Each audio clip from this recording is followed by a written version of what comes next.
Today is Tuesday.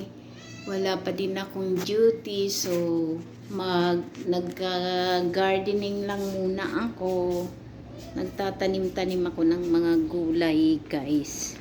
At yung mga gulay kong mga malunggay kong tanim before, yun ang inaalagaan ko everyday.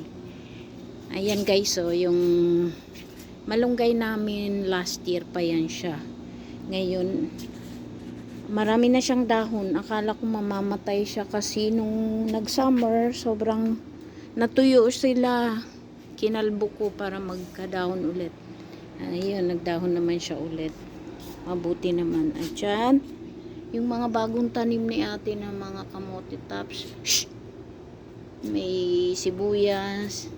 Yan. Ang ganda na ng malunggay namin, guys. Tapos yan, yung kalabasa, tanim ni ate. Ewan ko ba't kumpul-kumpul niya inilagay sa isang place lang. Ayan, kamote tops. Tapos may talong. Tagal na yung talong na yan, guys. Buti hindi namatay nung summer.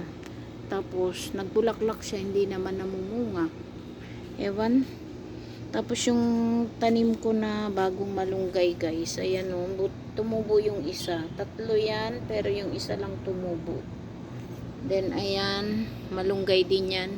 Hindi pa siya tumutubo. Ewan kung baka namatay na or what. Tapos yan yung mga naming kamote tops yan, guys. Yan na lang natira sa kamote tops namin. Namatay na yung iba. Ayan na yung pasaway naming pusa.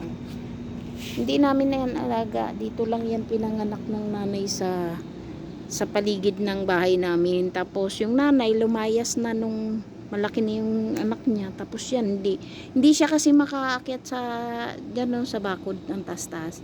Kaya dito lang siya. Buti may nagpapakain sa kanya. Yan, lemongrass namin. Tapos yan, malunggay din yan, guys. Hindi pa siya tumutubo hanggang ngayon. Tapos pati ayan, lemongrass din yan.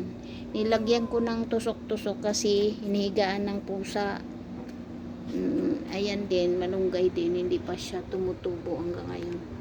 Tapos yung isa kong puno ng malunggay, ayan. Nakasurvive sila nung summer. Kinalbo ko yan nung summer kasi nag-dry lahat ng dahon niya. So, kinalbo ko na lang. Sakala ko hindi na siya mabuhay. Nabuhay pa naman siya. Ayan, medyo na guys. Medyo hindi na siya ganong mainit. Pero yung mga puno dito sa loob ng bahay, sa bakuran namin, namatay. Ayan, hindi naman siya namatay. Parang nag-dry lang yung dahon. Pero pag nag-winter yan guys, magano siya ulit. Magdadahon siya ulit.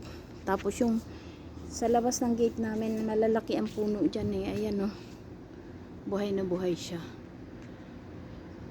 Taas kasi ng bakod namin oh. Sa labas ng gate namin. Yan lang. Yan. So, yan lang guys.